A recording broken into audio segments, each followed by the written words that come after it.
ভেটকির স্বাদ যদি পোড়া মশলায় হয় তাহলে কেমন হয়? আজকে একটা অন্যরকম রেসিপি নিয়ে আপনাদের সামনে আমি হাজির হয়ে গেছি। পোড়া মশলায় নাকি ভেটকি মাছ, এও সম্ভব? চলুন দেখে নেব আজকের এই সুন্দর ভেটকি রেসিপিটি। খুব কম মশলায়, কম উপকরণে ভেটকির স্বাদ অন্যরকমভাবে পেতে এই রেসিপিটি অনবদ্য। নমস্কার বন্ধুরা, মাই সিম্পল লাইফস্টাইল ব্লগে স্বাগত জানাই। আশা করি ভালো আছেন, সুস্থ আছেন। এই রেসিপিটা পূর্ব বাংলার একটি রেসিপি, যা কিন্তু গরম ভাতের সাথে ভীষণই ভালো লাগবে। যদি একবার বাড়িতে বানিয়ে নেন তাহলে ব্যাপারটা জমে যাবে। দেখে নিন রেসিপি।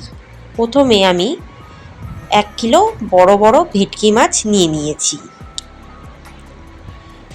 এর মধ্যে দিয়ে দেবো 1 চামচ হলুদ গুঁড়ো ম্যারিনেটের জন্য, আর 1 চামচ জিরে গুঁড়ো,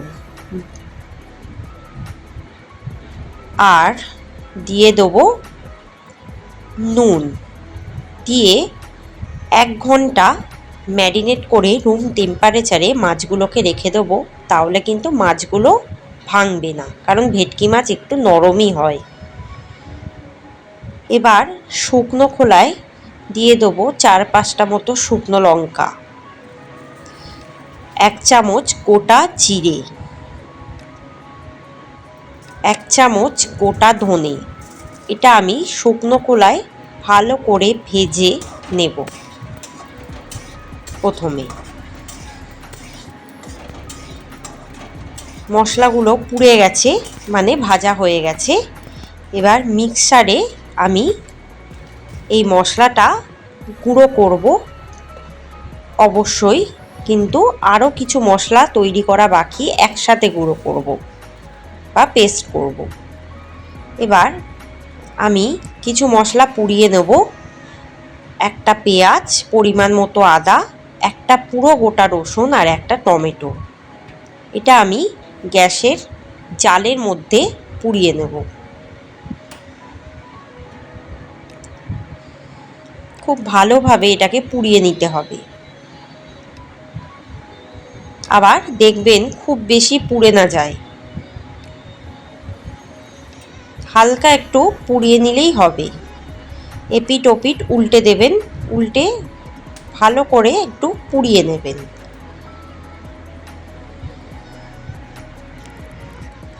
প্রায় পোড়া হয়ে গেছে, দেখতেই পাচ্ছেন। আদাটা আর 1 পিঠ পুড়িয়ে নেব, রসুনটাও প্রায় পুড়ে গেছে।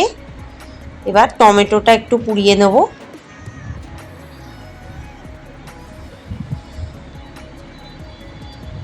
ব্যাস, পোড়ানো কিন্তু রেডি। এই মশলার সাথে আমি কিন্তু এটাকে পেস্ট করে নেব, কোনো রকম জল অ্যাড না করে।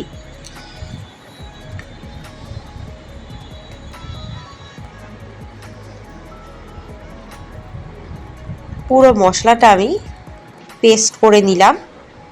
এভাবে মিহি পেস্ট করে নিতে হবে।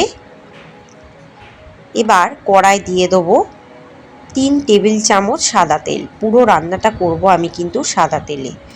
তেলটা একটু গরম হয়ে গেছে। এবার আস্তে আস্তে করে মাছগুলোকে আমি ভেজে নেব। খুব লাল লাল করে মাছগুলো কিন্তু ভেজে নিতে হবে, নলে ভেটকি মাছ ভেঙে যাওয়ার সম্ভাবনা থাকে। ভেটকি মাছ যেহেতু ভীষণ নরম মাছ, তাই খুব তাড়াহুড়ো করে ভাজবেন না, একদম কম আঁচে রেখে ভাজবেন। তাতে মাছগুলো ভাজাও ভালো হবে, ভাঙবেও না। এবার 1 পিঠ হয়ে গেছে, এবার অপর পিঠটা আমি উল্টে দেবো।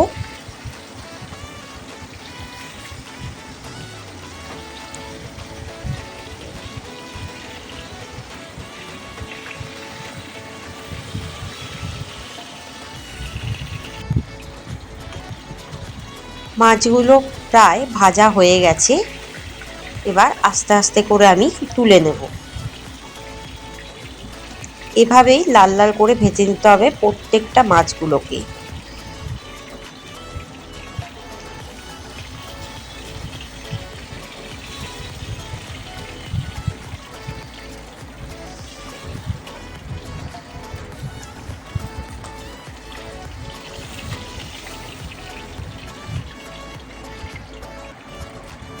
ওই তেলেই বাকি মাছগুলোকেও আমি ওভাবেই ভেজে নেব।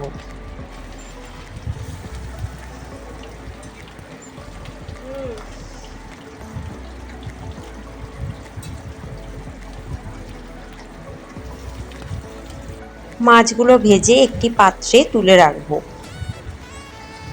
সমস্ত মাছ কিন্তু আমার ভাজা হয়ে গেছে।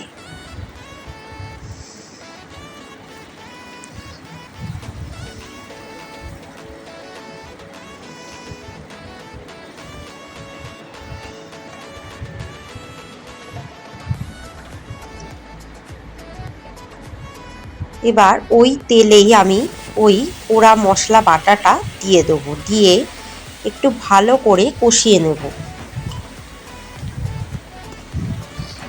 কোনো রকম জল অ্যাড না করেই কিন্তু কষিয়ে নিতে হবে।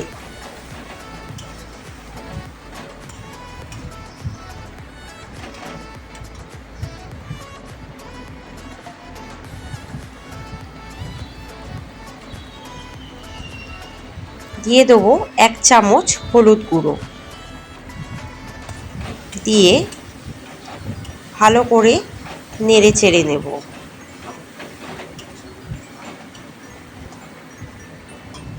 দিয়ে দেব পরিমাণ মতো নুন। মশলাটা কড়ার গায়ে লেগে এসছে, তার মানে কিন্তু মশলাটা প্রায় কষানো কমপ্লিট হয়ে গেছে। আর বেশি কষালে কিন্তু পুড়ে যাবে তলাটা। এবার 2 কাপ মতো কিন্তু আমি জল অ্যাড করব।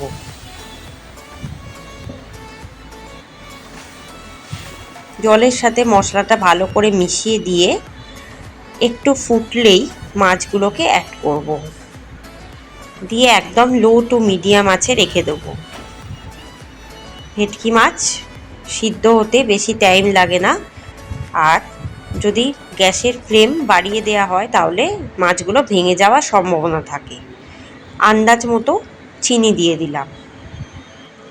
মাছগুলো ফোটার সাথে সাথে আমি দিয়ে দিলাম ধনেপাতা কুচি।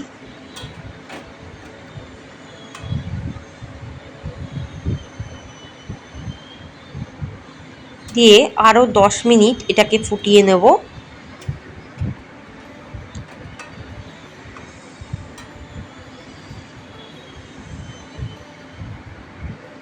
নুন চিনিটা অবশ্যই নিজেদের স্বাদ অনুসারে চেক করে নেবেন। মাছ প্রায় সেদ্ধ হয়ে গেছে, এবার জাস্ট নামিয়ে সার্ভ করলেই রেডি পোড়া মশলায় ভেটকি মাছ। গরম গরম ভাতের সাথে ভীষণই ভালো লাগবে। ওপর থেকে যদি একটু ধনেপাতা কুচি ছড়িয়ে দেন তাহলে টেস্ট ভালো লাগবে। আশা করি ভালো লাগবে এই রেসিপিটি। ধন্যবাদ।